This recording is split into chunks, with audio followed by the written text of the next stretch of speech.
Is it possible to be in two different places at the same time? क्या ऐसे हो सकता है मैं या तो आप एक ही समय पे दो अलग अलग जगह पे हो सकते हैं?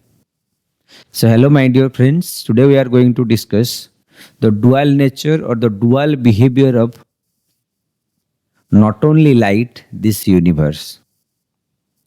Not only light, we were discussing light as wave in the previous section.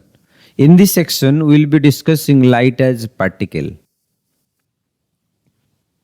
De Broglie says, according to his hypothesis, light is not only light, the universe is not only behaving as wave, it is also particles.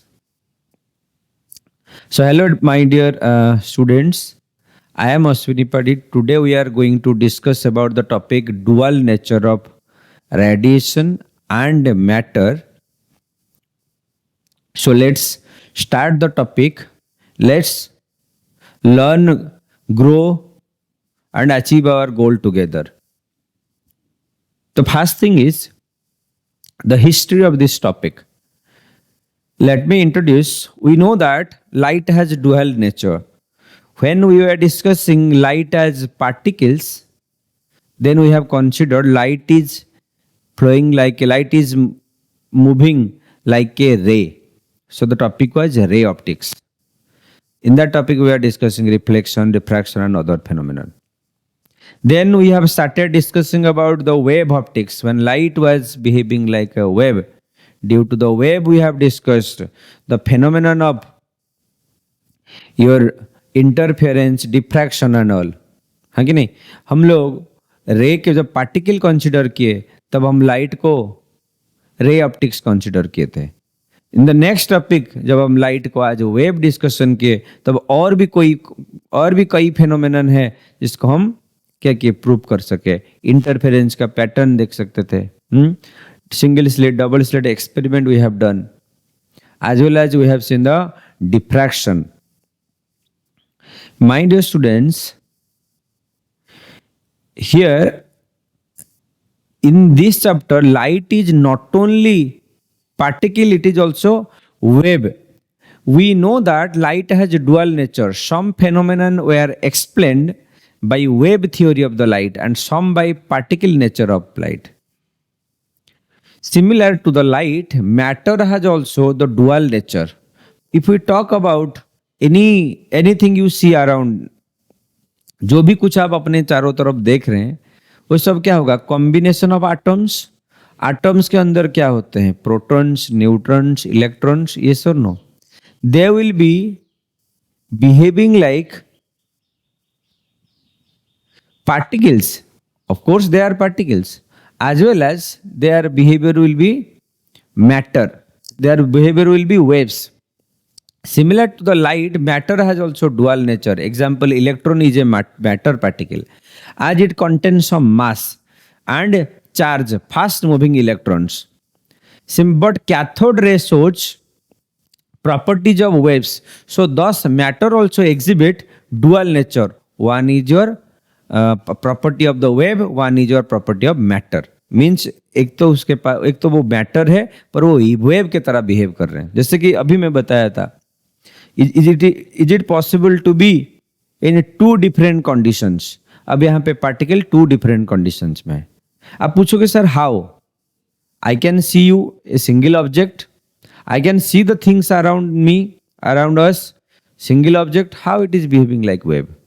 धीरे धीरे topic जितना आगे जाएगा आपको उतना ये चीजें और समझ में आएगा. How things are behaving like waves, क्या होते हैं वेव्स, कितना, what will be the wavelength, इस सब के बारे में डिस्कशन और क्लियर होता जाएगा. तो यहां से कुछ एक्सप्लेनेशन न्यूटन से है. We have consider from Newton's, then Huygens wave theory, then Maxwell's electromagnetic theory and from Planck's theory. ये चार मेजर थ्योरीज के बारे में हमारा डिस्कशन होगा जिसके वजह से dual nature of the universe सामने आता है. आगे बढ़ते हैं. First is your electron emission. Electron emission, emission means emit हो जाना, अपना सरफेस को छोड़ के जाने को ही एमिशन कहते हैं। सपोज कोई भी मेटल सरफेस से, मान लो कोई भी मेटल सरफेस से सपोज इलेक्ट्रॉन छोड़ता हुआ जा रहा है, that is called your electron emission. How will you define the phenomenon of emission of electron from a metal surface? मान लो ये एक है मेटल सरफेस, सपोज ये मेटल सरफेस से इलेक्ट्रॉन ऐसे छोड़ता हुआ जा रहा है, तो इसको क्या कहेंगे? एमिशन कहेंगे। समझ में आ रहा है? इलेक्ट्रॉन सरफेस, अच्छा सरफेस में ही तो इलेक्ट्रॉन होते हैं। We have discussed in the topic your electrostatics, तो वहां पे क्या पढ़े थे? नॉर्मल इलेक्ट्रॉन सरफेसेस में होते हैं। सो अगर सरफेस छोड़ के इलेक्ट्रॉन बाहर जा रहा है तो इसी को कहेंगे इलेक्ट्रॉन एमिशन। अब the minimum energy required to electron, minimum energy required for the electron to escape the surface, surface छोड़ने के लिए जितना एनर्जी चाहिए या तो जितना वर्क डन करना पड़ेगा, वही एनर्जी को क्या कहेंगे? Work function. फिर से मैं बोल रहा हूं, मान लो ये है मेटल सरफेस, ये मेटल सरफेस में इलेक्ट्रॉन्स ऐसे होंगे, ऐसे इलेक्ट्रॉन्स होंगे। ये इलेक्ट्रॉन सरफेस छोड़ने के लिए कुछ तो एनर्जी चाहिए, that is called your work function. उसको W या तो फाई में रिप्रेजेंट करेंगे, W या तो फाई में रिप्रेजेंट करेंगे। अब work function is measured by electron volt, EV। The unit of the work function is EV, ऐसा unit will be your joule. So 1 EV equal to 1.6 into 10 to the power minus 19 joule. This is your work function to escape the electron. Work function means the minimum work done or minimum energy required for the electron to escape. आगे बढ़ते हैं, ये work function का expression क्या है? W equal to H nu naught, H is the Planck's constant, here H is the Planck's constant. आगे समझेंगे planks कौन है, उनका रोल क्या है, प्लैंक्स कांस्टेंट आगे समझेंगे प्लैंक्स कांस्टेंट क्या है। ठीक, nu naught is the threshold frequency, nu naught is the, this is called nu naught is the, nu zero is the threshold frequency. You can say nu zero और nu naught which is the threshold frequency. आप पूछेंगे sir threshold frequency क्या है? जैसे कि minimum energy required to escape, मान लो surface से इलेक्ट्रॉन छोड़ के जाएगा, छोड़ने के लिए कुछ एनर्जी चाहिए ताकि वो छोड़ के जाए। समझ में आ रहा है? मान लो आप ना कोई दीवार पे हथौड़ी मार रहे हो, जब आप हथौड़ी मार रहे हो वहां से क्या हो रहा है, सीमेंट के टुकड़े बाहर निकलता हुआ आ रहे हैं, तो अब जितना तेजी से मारेंगे उतना तेजी से वो निकल के आएंगे। कुछ एनर्जी चाहिए जो टूटने के लिए और कुछ एनर्जी चाहिए वो काइनेटिक एनर्जी में कन्वर्ट होने के लिए, वो आगे समझेंगे आइंस्टाइन इक्वेशन में। हाँ, तो जो minimum frequency of the incidence required, minimum incidence frequency required to escape the electron, that is called your threshold frequency, समझ में आ रहा? देखो यहाँ पे minimum frequency required to emit the electron is called threshold frequency nu naught, इसी को ही कहेंगे nu naught. And it can be obtained by the following physics process. अच्छा, ये इलेक्ट्रॉन एमिशन अभी तीन प्रकार का, ये इलेक्ट्रॉन एमिशन तीन प्रकार के हो सकते हैं। एक तो थर्मोनिक एमिशन, थर्मोनिक माने अगर हम हीट देते हैं कोई भी सरफेस को, अगर हम हीट देते हैं तो इलेक्ट्रॉन छोड़ सकते हैं।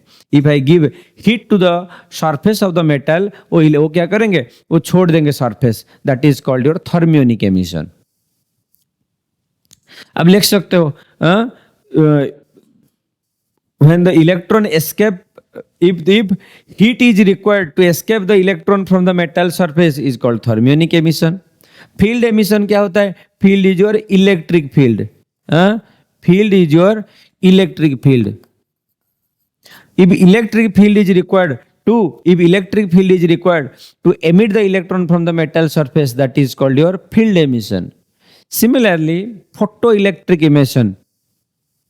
Suppose light of suitable frequency will incident on a metal surface, उसके वजह से वो क्या करेगा, सरफेस छोड़ के जाएगा, that is called your photo electric emission. अगर अच्छा देखो, अगर लाइट को मैं यूज करता हूं तो फोटो इलेक्ट्रिक एमिशन, अगर मैं इलेक्ट्रिक फील्ड को यूज करता हूं तो फील्ड एमिशन, अगर मैं हीट को यूज करता हूं तो थर्मियोनिक एमिशन। तो this is how emission can be done in 3 different ways. तो हमको चाहिए क्या, फोटो इलेक्ट्रिक एमिशन के बारे में जानना है। तो आगे डिस्कशन करते हैं फोटो इलेक्ट्रिक एमिशन क्या होता है। The phenomenon of emission of electron from the surface of the metal when radiation of light suitable frequency fall on it.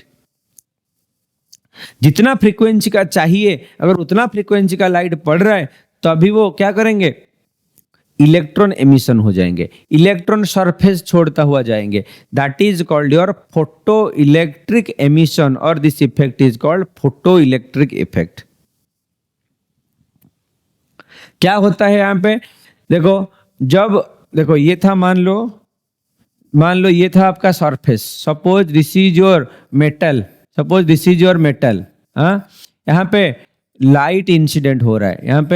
Light incident हो रहा है, जिसके वजह से, और इसका कुछ फ्रीक्वेंसी होगा, जिसके वजह से इलेक्ट्रॉन क्या करेंगे, छोड़ता हुआ सरफेस छोड़ता हुआ जाएंगे।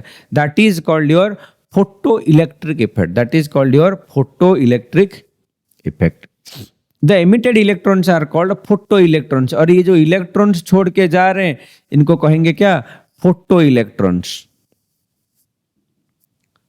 लाइट के वजह से इलेक्ट्रॉन एमिशन हो रहा है, that is called your photo electric effect. जो इलेक्ट्रॉन जा रहे हैं उसी को क्या कहेंगे, फोटो इलेक्ट्रॉन्स। और जो करंट बनेगा इलेक्ट्रॉन जाने से, that is called your photo electric current. समझ में आ रहा है। ये पहले इन 1887 Horde observed this first, this photo electric emission. ठीक, अब इसको एक्सपेरिमेंटली समझेंगे।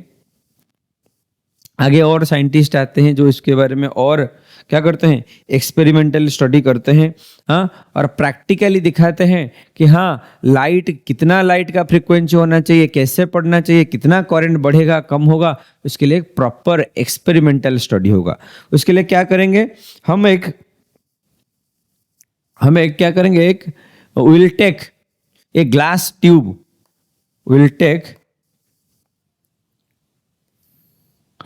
ये हुआ आपका glass tube,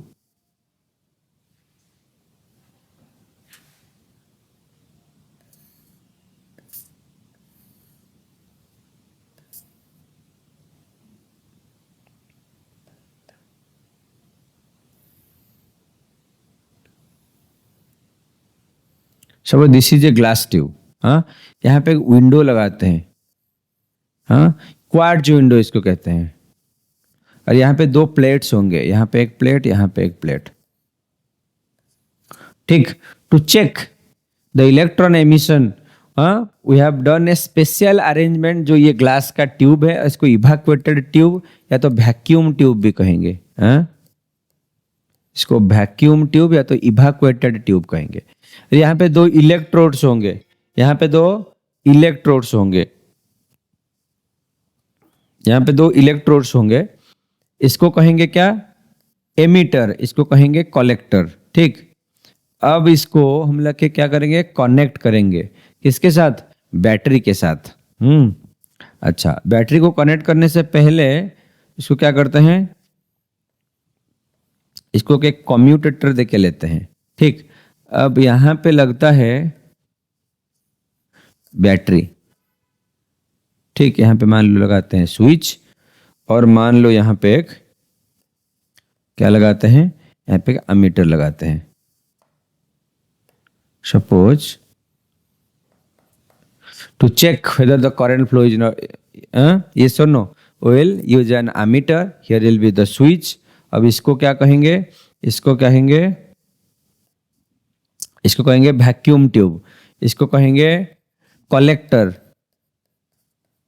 collector means IS वाला कलेक्टर नहीं है, collector means here it will collect the electrons. अब ये एमिटर इसका नाम देंगे एमिटर। क्यों emitter? Because it will emit the electrons, so ये इसका नाम होगा एमिटर। ये क्या होगा? ये जो होगा क्वार्ट्ज विंडो, क्वार्ट्ज विंडो। अब इसका रोल क्या है? ये सुइटेबल लाइट को आने देगा। हाँ, ये कोई फ्रीक्वेंसी में चेंज नहीं करने देगा। हाँ, वो सुइटेबल लाइट को ऐसे इंसिडेंट आने देगा ताकि, देखो ये है आपका प्लेट, ये लाइट को ऐसे आने देगा ताकि यहाँ पे वो आके पड़ सके, so that electron will escape. हाँ, इलेक्ट्रॉन विल एस्केप, वो ऐसे आगे बढ़ता हुआ जाएंगे। ठीक, ये था एक एक्सपेरिमेंट जहां पे ये बैटरी सोर्स था, ये की था, स्विच था। इसको क्या कहते हैं? इसको एक कम्यूटेटर कहेंगे। कम्यूटेटर का रोल क्या है? देखो इसको क्या कहेंगे? कम्यूटेटर। अब इसका रोल क्या है? ये ना स्विच चेंज कर देगा। कभी मान लो ये लगा था नेगेटिव में, ये लगा था पॉजिटिव में। ठीक, ये है कैथोड, तो कैथोड को चाहिए पॉजिटिव, सॉरी ये कलेक्टर को चाहिए पॉजिटिव, एमिटर को चाहिए नेगेटिव। समझ में आ रहा है? ताकि वो बाद में चेंज हो सके। चेंज होने का क्या रोल है आगे समझाता हूं, क्यों हम चेंज करेंगे कॉम्पोनेंट को। तो ये स्पेशल अरेंजमेंट है, ये वो तो स्विच ही है, पर यहाँ पे स्पेशल स्विच है जहां पे वो दोनों टर्मिनल एक्सचेंज हो जाएंगे। मान लो ये यहाँ पे चला या वो वहां पे चला गया, तो उसका टर्मिनल बदल गया। कभी ये पॉजिटिव नेगेटिव था तो कभी ये नेगेटिव पॉजिटिव। अब इसका रोल क्या है आगे समझाते हैं। So this is called your experimental study of where we are checking, where we are getting the photoelectric current। अब ये एक्सपेरिमेंट से मिला क्या? एक्सपेरिमेंट से क्या मिला मैं फिर से बता देता हूँ। ये है वैक्यूम ट्यूब, यहाँ पे एक टर्मिनल है, यहाँ पे एक इलेक्ट्रोड है, यहाँ पे एक इलेक्ट्रोड है। ये मेटल प्लेट है जहाँ पे सुइटेबल लाइट यहाँ पे इंसिडेंट कराया गया, जहाँ पे सुइटेबल लाइट को इंसिडेंट कराया गया, जिसके वजह से इलेक्ट्रॉन यहाँ से निकलता हुआ जा रहे हैं, जहाँ इसके वजह से इलेक्ट्रॉन यहाँ से निकलता हुआ जा रहे हैं। यहाँ पे एक कलेक्टर है जो पॉजिटिव टर्मिनल के साथ कनेक्टेड है, ये तो नेगेटिव के साथ कनेक्टेड है, ये पॉजिटिव के साथ, ताकि क्या करें? ये इलेक्ट्रॉन को आगे जाने में मदद करे और ये जो कलेक्टर इलेक्ट्रॉन को खींचने में मदद करे। ठीक, जहां से हम क्या किए? We have checked the flow, जहां पे we have checked the flow. अच्छा देखो यहाँ पे एक्सपेरिमेंट में क्या मिला। ये एक लगा है कम्यूटेटर, ये लगा है भी।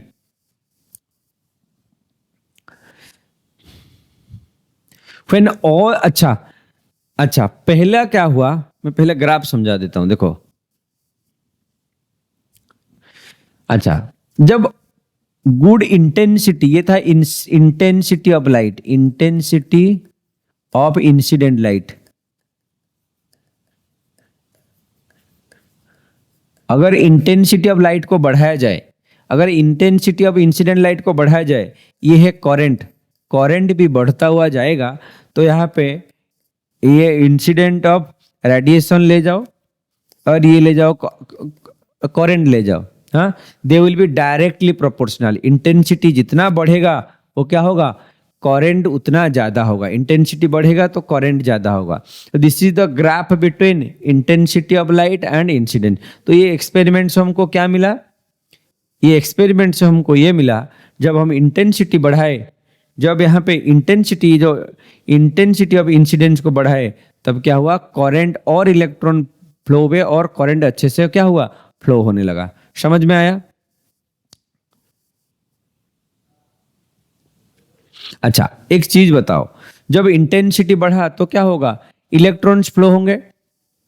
हाँ, when all electron reach the current, अगर सारे इलेक्ट्रॉन आके क्या करेंगे? कलेक्टर में पहुंच जाएंगे। इलेक्ट्रॉन कहाँ से निकल रहे हैं? एमिटर से निकल रहे हैं। अगर वो आते हुए यहाँ पे कलेक्टर में पहुंच जाते हैं, सारे इलेक्ट्रॉन पहुंच जाएंगे, तब हम क्या कहेंगे उसको? तब हम उसको कहेंगे सैचुरेशन करंट। जब सारे इलेक्ट्रॉन्स एमिटर से निकलता हुआ के कलेक्टर में पहुंच जाते हैं, उसको कहेंगे सैचुरेशन करंट। अच्छा, at constant frequency and the intensity photo current will increase with potential भी। अगर ये जो गिवन पोटेंशियल, यहाँ पे अगर पोटेंशियल को हम बढ़ाते हैं, भी को बढ़ाते जाएंगे, अगर भी को बढ़ाएंगे तो क्या होगा?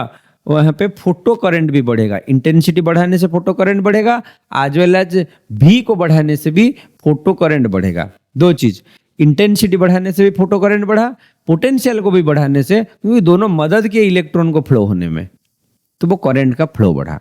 ठीक। अच्छा, विथ डिक्रीज इन पोटेंशियल, अगर मैं पोटेंशियल को कम करता हूं तो करंट का फ्लो भी कम हो गया। ये जो गिवन पोटेंशियल, मान लो ये भी को कम किया तो एक करंट का फ्लो, फोटो करंट भी कम हो गया। ठीक।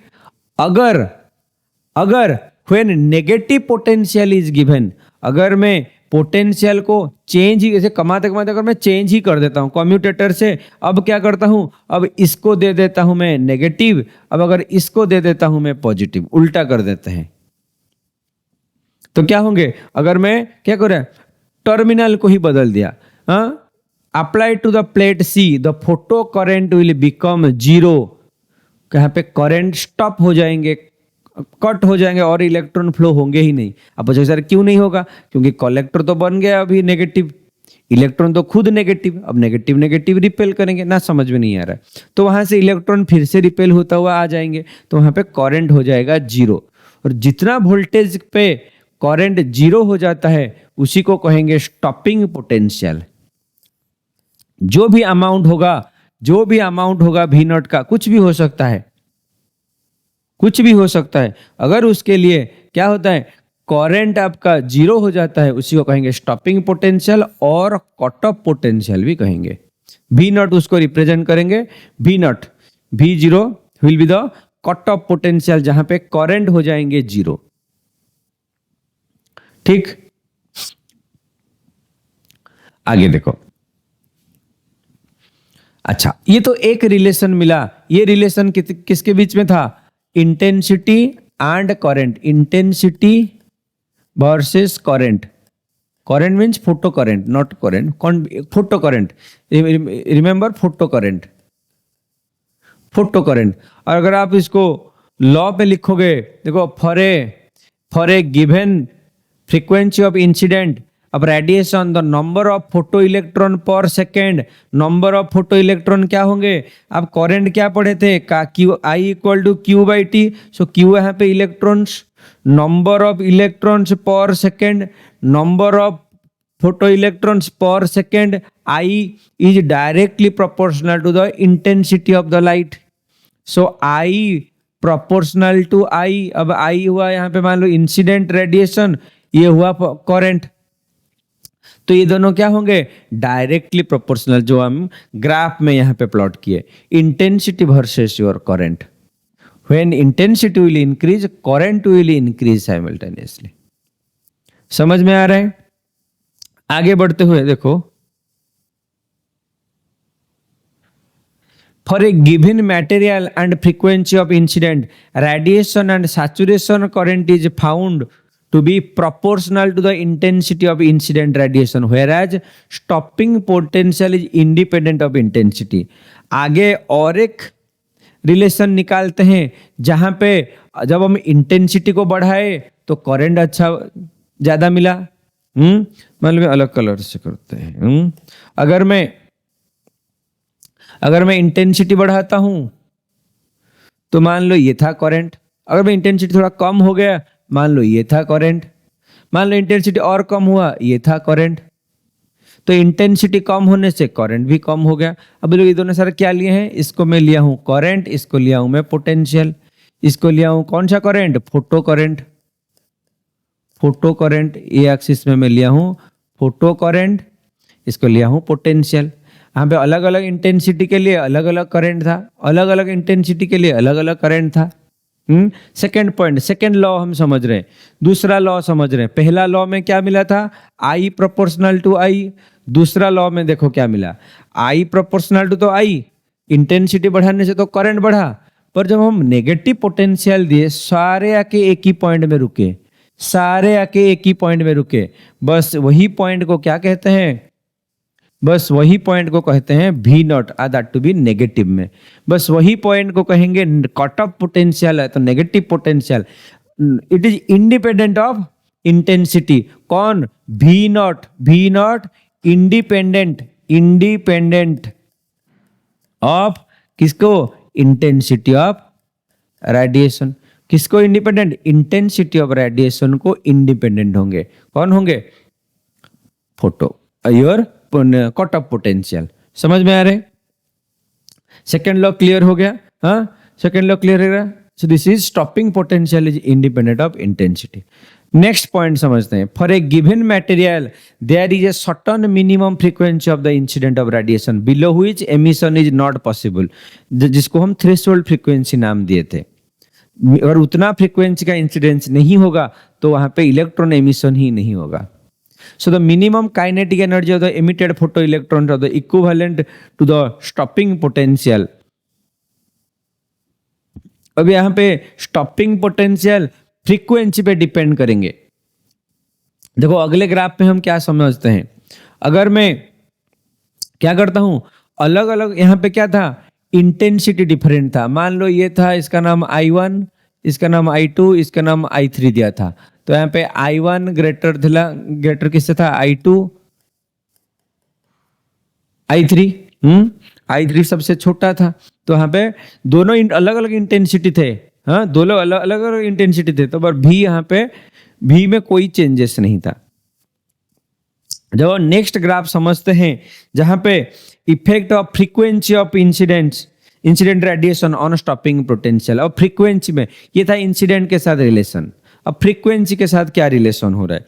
देखो फ्रीक्वेंसी को अगर हमें ग्राफ में प्लॉट करते हैं, मान लो अलग अलग फ्रीक्वेंसी लेते हैं।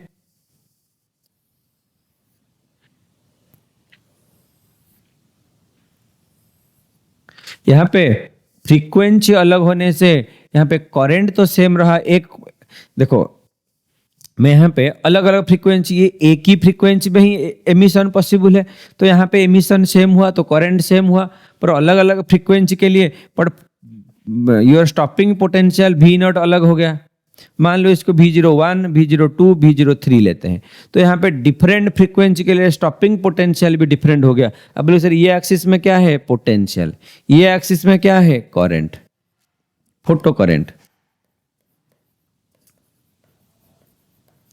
ये एक्सिस में लेते हैं फोटो करंट, ये एक्सिस में आपका अप्लाइड पोटेंशियल देते हैं, गिवन पोटेंशियल देते हैं। तो ये था frequency variation.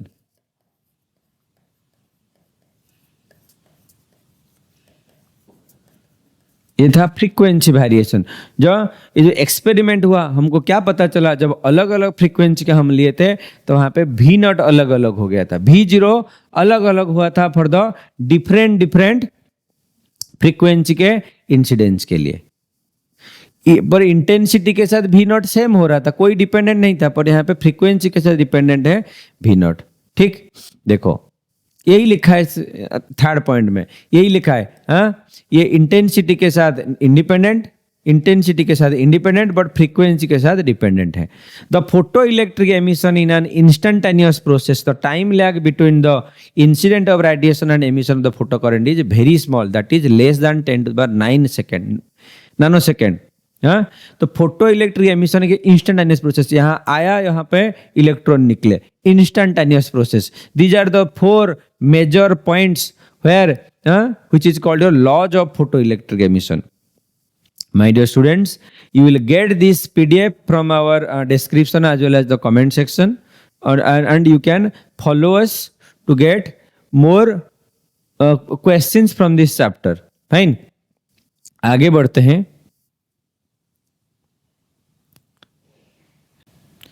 Then we are discussing about photons. So here the discrete packet of energy which is coming through the light, that is called your photons. अब देख रहे हो लाइट आ रहा है, लाइट को क्या बोले थे? Energy, that is a form of energy. Light like your sound energy, light is also one form of energy. अब ये एनर्जी जो है like your packets of energy, ऐसे पैकेट्स आ रहे हैं, ऐसे पैकेट्स आ रहे हैं। लुक एट दिस, एक पैकेट, ऐसे लाइट जो होते हैं पैकेट्स में आ रहे हैं, और ये पैकेट्स में एनर्जी होते हैं। दैट एनर्जी देखो क्या है उसमें, एक तो है जो photons is the discrete packet of energy. Photon is the discrete packet of energy. इसमें एनर्जी कितना होता है? h nu. This energy equal to h nu. h is your Planck's constant, h is your Planck's constant and nu is the frequency of the incidence. The frequency of incidence is your nu. You can write here E is the energy of photon, energy of photon, h is the Planck's constant,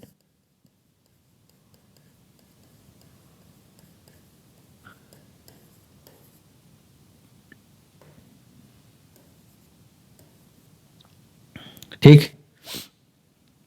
Next is your which is your value is 6.62 into 10 to the power your minus 34 joule second. Minus 34 joule second is the Planck's constant, the value, and nu is the frequency of incidence. Frequency of incidence. This is called your photon and the energy of the photon. So this is your massless, means mass equal to 0, and the momentum P equal to mv, or here mc, and it will as fast as your speed of light.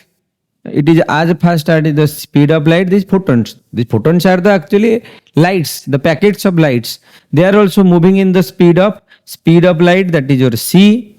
And the wave particles duality, and it behaves like dual nature. एक तो particle nature, ये जो light आते हैं इसे packets आते हैं, means जो पार्टिकल्स होते हैं, और वो कैसे बिहेव करते हैं, वेव की तरह बिहेव कर रहे हैं. They behave like particles as well as the wave. So this is called your duality. They are electrically neutral. अब ये जो फोटोन्स होंगे वो इलेक्ट्रिकली ना तो पॉजिटिव होंगे ना तो नेगेटिव होंगे. वो क्या होंगे, खाली एनर्जी के पैकेट है, उसके अंदर खाली एनर्जी ही होंगे. ठीक. और creation annihilation. Creation means these photons neither you cannot create nor you can destroy. It can only convert into work function and your kinetic energy. मान लो सपोज आप एक पाउच का, you must have seen your pouch of water. जब पानी के pouch आते हैं, अगर आप कोई भी दीवार को मारोगे तो क्या होगा, कुछ वाटर क्या करेगा, दीवार में फैल जाएगा. मान लो जो फैल जाएगा, सपोज देखो जहां पे आइंस्टाइन या उनके इक्वेशन में समझाते हैं वो जो पैकेट के एनर्जी को क्या हुआ. देखो जो भी एनर्जी आया था, मान लो फोटोन के साथ जो भी एनर्जी आया था, वो कितना एनर्जी आया था, एच न्यू एनर्जी आया था. ठीक. जितना एनर्जी आया था, कितना एनर्जी आया था, एच न्यू एनर्जी आया था. अब ये एच न्यू एनर्जी क्या होगा, कुछ वर्क फंक्शन को देगा, H nu naught, which is your work function. कुछ फाई या तो वर्क फंक्शन को देगा एच न्यू नॉट, और बाकी जितना बच जाएगा वो काइनेटिक एनर्जी में कन्वर्ट होगा, which is your half mv square. मैं जितना तेजी से मारूंगा वो पानी वाटर के पाउच को, वो क्या करेगा, कुछ वाटर फैल जाएगा, कुछ क्या करेगा, वो बाउंस होके मेरे तरफ आएगा. और तेज से मारूंगा वो और तेज से आएगा. मीन्स कुछ क्या हुआ, एच न्यू नॉट में कन्वर्ट हुआ, और कुछ क्या हुआ. तो यहां मैं क्या लिख सकता हूं, H nu equal to your work function plus your half mv square, work function plus kinetic energy. Work function plus kinetic energy ना समझ में नहीं आया. Work function plus kinetic energy. अब वर्क फंक्शन क्या आया था, so your H nu equal to work function is your H nu naught and your kinetic energy your half mv square. Is this? This will be your expression. अगर हम half mv square को अलग कर देंगे तो क्या होगा, H nu minus H nu not. If you take the common of h, that will be your nu minus nu naught. Nu is the frequency of photon, whereas nu naught is the work, where nu naught is the work function of the frequency that is required to emit, or that is threshold frequency, you can say. Nu naught is the threshold frequency. So according to the Planck's quantum theory, light is made up of packets called photons. ये जो packets आ रहे हैं वो energy के packets आ रहे हैं, that is your h nu. According to Einstein's energy is utilized in escaping the electron. कुछ energy electron को निकालने के लिए जरूरी था. तो वो निकल गया। और उससे भी ज्यादा कुछ एनर्जी बच जाता है, उतना एनर्जी किसमें कन्वर्ट होगा, काइनेटिक एनर्जी में कन्वर्ट होगा। और ये काइनेटिक एनर्जी इलेक्ट्रॉन को फ्लो करने में मदद करेगा। इलेक्ट्रॉन को एक काइनेटिक एनर्जी मिलेगा ताकि वो मूवमेंट करे। समझ में आया? तो this is your energy E equal to H nu, which is your कुछ एनर्जी वर्क फंक्शन को जरूरी था और कुछ जितना एनर्जी बच गया वो काइनेटिक एनर्जी में कन्वर्ट हुआ। तो this is your half M V square equal to H nu minus H nu naught. और मैं अगर इसको क्या कर सकता हूं, न्यू क्या था, frequency, nu is your frequency, frequency को मैं लिख सकता हूं C by lambda. C is the velocity by wavelength. हमको पता है वेलोसिटी क्या था, वेलोसिटी था क्या, lambda by your velocity is your lambda by t, lambda by t. So lambda equal to 1 by t equal to frequency.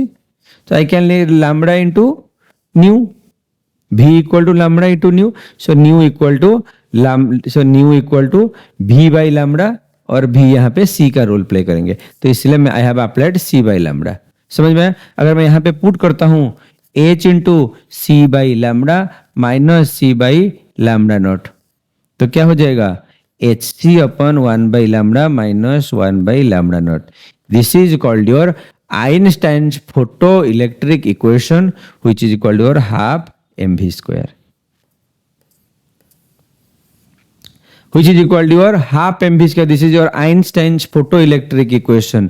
हाँ, जहां पे रिलेशन कहां पे कन्वर्ट करते हैं, your kinetic energy which is equal to hc into 1 by lambda minus 1 by lambda naught. आगे बढ़ते हैं। Next is your de Broglie's hypothesis. जहां पे खेल शुरू हुआ था वो डी ब्रोगली से ही खेल शुरू हुआ था। अभी तक तो लाइट को हम वेव ही मानने लगे थे, अब वेव के साथ उसके बाद और एक प्रॉपर्टी हुआ कि हाइपोथेसिस जाके सबमिट करते हैं, क्या दिखाते हैं कि नहीं नहीं ये पार्टिकल नेचर के होते हैं। लाइट जो होते हैं पार्टिकल नेचर के होते हैं। नॉट ओनली लाइट, दुनिया ये यूनिवर्स सब कुछ पार्टिकल नेचर के होते हैं। ठीक, अब इसका नाम क्या देते हैं, मैटर वेव, पार्टिकल वेव या तो मैटर वेव कह सकते हैं। इसका क्या नाम दिए, मैटर वेव नाम देते हैं। According to the de Broglie hypothesis a wave is associated with each moving particle.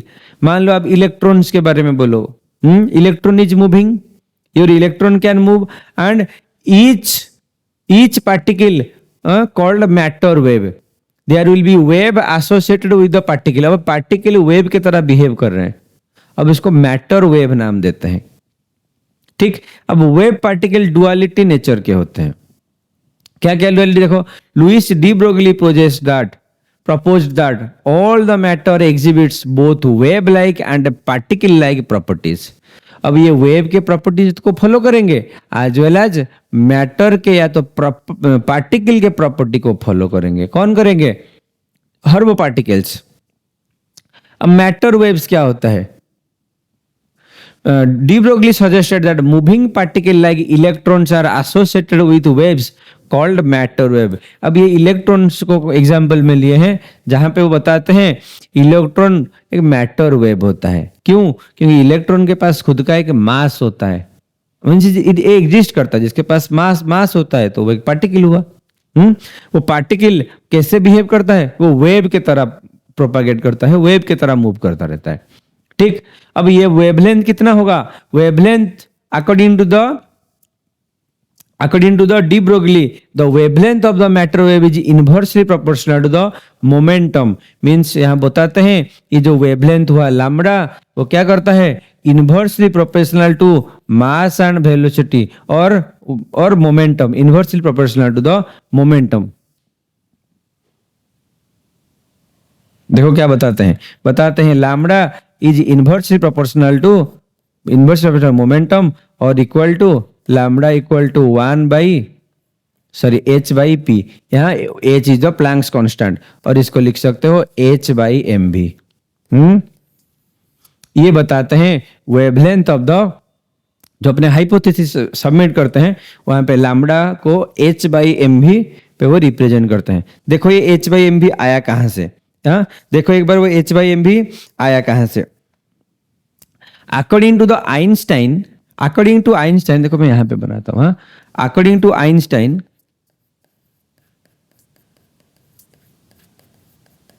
According to Einstein, Einstein क्या बताते हैं, your energy E equal to M C square. अब ये कैसे डिराइव हुआ आगे पढ़ेंगे हम। E equal to M C square means अब ये एनर्जी, एनर्जी मास कन्वर्सेशन कहते हैं, energy mass conversion. Einstein's energy mass equivalence और conversion E equal to M C square वो बताते हैं। वो कैसे डिराइव हुआ आगे आप समझेंगे। ठीक, अब ये E equal to M C square, यहाँ पे एनर्जी की जगह पे क्या है, फोटोन ही तो है, तो मैं यहाँ पे डाल दूंगा H nu equal to M C square, H nu equal to M C square. अच्छा, न्यू क्या मिला था प्रीवियस सेक्शन में, देखो न्यू क्या मिला था, nu is your C by lambda, nu is your C by lambda. यहाँ पे पुट करो सी बाई लैम्बडा,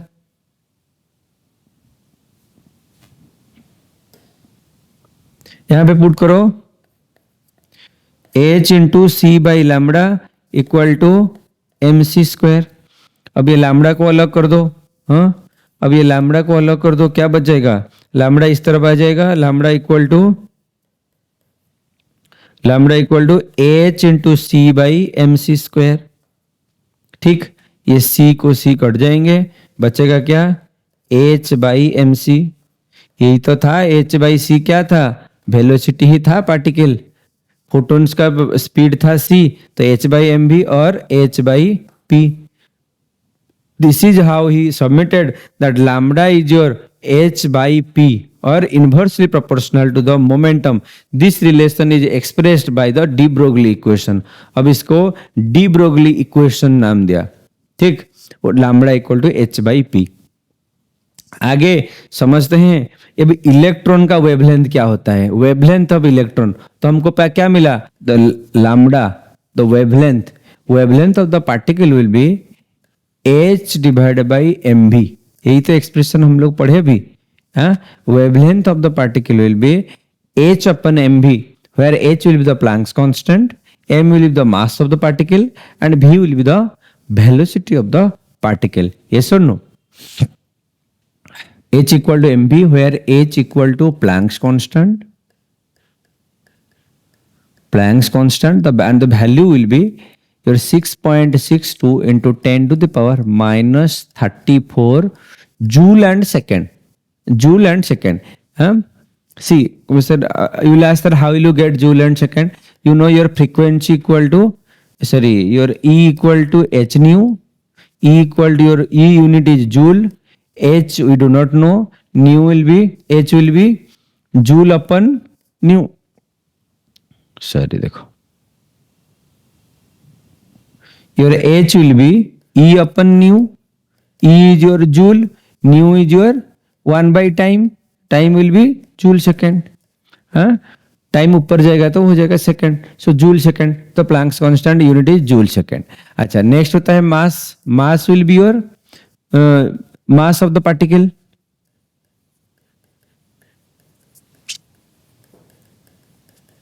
अब जो पार्टिकल वेव पढ़ाते हैं, वो जो पार्टिकल्स होता है उसका वेवलेंथ क्या होता है, lambda equal to h by M V. जो मास के साथ इनवर्सली प्रोपोर्शनल होगा एज वेल एज वेलोसिटी के साथ, ये होगा velocity of the particle.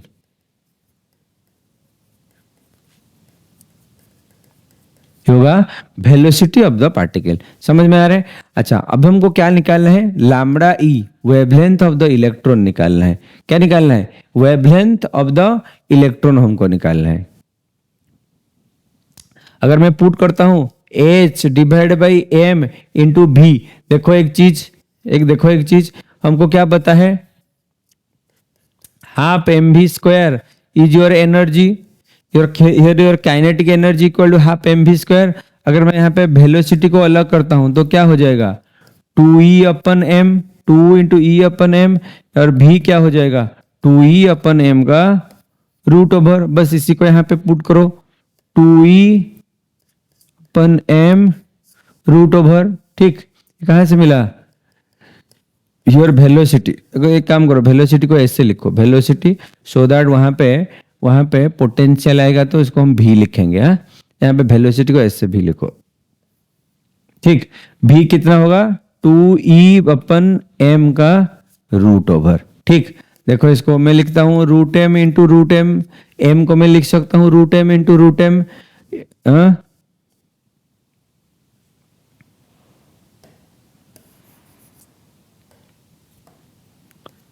So h divide by root m into root m, 2e का root over divide by root m। देखो इसको मैं रूट को अलग अलग कर दिया। अब पूछोगे सर क्यों? ताकि ये कैंसिल आउट हो जाए, ये कैंसिल आउट हो गया। बचा कौन? h बाई 2m e का रूट ओवर। ये हुआ कितना? लैम्बडा का एक्सप्रेशन। और एक चीज बताओ, ई तो हमको पता नहीं, ई को अगर मैं लिख सकता हूं your energy equal to potential energy equal to charge into your potential, E equal to Q V, और ई भी लिख सकते हैं।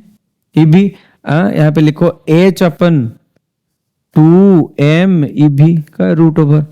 ये मिला हमको एक्सप्रेशन। अगर मैं पुट करूं for an electron mass of electron कितना होता है रे? Mass of electron 9.1 into 10 to the power minus 31 kg, ये इलेक्ट्रॉन का मास होता है। सिमिलरली अगर मैं किसको ई को पुट करता हूं, ई कितना होगा? 1.6 into 10 to the power minus 19 coulomb. ये क्या है? Charge of the electron. और मैं क्या पुट करता हूं? और एक चाहिए एच चाहिए। एच तो हमारे पास वहां पे है। अगर ये सारे वैल्यू को मिला के यहाँ पे पुट करता हूं, कहाँ पे? यहाँ पे पुट करता हूं, तो क्या मिला था? Lambda equal to 2 H divide by 2m E भी का रूट ओवर। एच का वैल्यू कितना मिला था? 6.62 into 10 to the power minus 34 divide by 2 mass को भी इलेक्ट्रॉन कितना था? 9.1 into 10 to the power minus 31 into E कितना था? 1.6 into 10 to the power minus 19 into भी इसका रूट ओवर। हाँ, अब इसका अगर कैलकुलेट करोगे, इसका आप कैलकुलेट करोगे, फाइनल वैल्यू आपको क्या मिलेगा? Lambda of the electron will be your 12.2 divide by root भी, और ये होगा एंगस्ट्रॉम में। हाँ, angstrom is the smallest unit which is 10 to the power minus 9 meter. This will be the wavelength of the electron. इसके साथ chapter complete होता है। मैं थोड़ा फिर से रिवाइज कर देता हूँ what we have discuss in this chapter. In this chapter we are discussing light as wave as well as light as particle. So यहाँ पे लाइट डुअल नेचर शो करता है। डी ब्रोगली कहते हैं नॉट ओनली लाइट, दुनिया में हर वो चीज दो नेचर के होते हैं, एक तो वेव नेचर और एक होता है पार्टिकल नेचर। उसके साथ हम लोग क्या करते हैं? एक्सपेरिमेंटल स्टडी करते हैं where electron emission from the metal surface can be done. जब एक एक्सपेरिमेंटल स्टडी हुआ तो वहां पे पता चला जितना इंटेंसिटी का लाइट आएगा उतना करंट में ज्यादा होगा। उसके साथ हम पोटेंशियल को कनेक्ट करते हैं, जितना पोटेंशियल ज्यादा होगा उतना करंट भी ज्यादा होगा। एज वेल एज हम क्या चेक करते हैं? एक कट ऑफ पोटेंशियल मीन्स एक नेगेटिव पोटेंशियल देते हैं जहां पे करंट के फ्लो को स्टॉप करते हैं। तो at some negative potential when the current becomes zero is called cut off potential. अब ये कट ऑफ पोटेंशियल किस पे डिपेंड करता है? कट ऑफ पोटेंशियल दो केसेस हम देखते हैं जहां पे वो इंटेंसिटी के साथ कोई डिपेंडेंट नहीं है। अब कुछ भी इंटेंसिटी लो, cut off potential will be independent of that. Next हम बात करते हैं फ्रीक्वेंसी पर। कट ऑफ पोटेंशियल फ्रीक्वेंसी पे डिपेंड करते हैं। For the different frequency cut off potential will be different. उसके साथ we have discussed about the Einstein's equation. Einstein क्या बताते हैं कि जो फोटोन्स आते हैं वो एनर्जी के पैकेट्स होते हैं। जो आपका पार्टिकल्स नेचर के लाइट आया, अब ये फोटोन्स होते हैं, पैकेट ऑफ लाइट एनर्जी होते हैं। अब ये लाइट के पैकेट जब आके कोई भी सरफेस पे इंसिडेंट होते हैं तो वो क्या करते हैं? इलेक्ट्रॉन को, तो क्या होता है? वो कुछ एनर्जी वर्क फंक्शन में कन्वर्ट हो गया, कुछ एनर्जी इलेक्ट्रॉन को चाहिए एस्केप होने के लिए, बाकी जितना भी एनर्जी बचा वो एनर्जी किस में कन्वर्ट हुआ? Kinetic energy. तो काइनेटिक एनर्जी को देखे वो एक्सप्लेन करते हैं।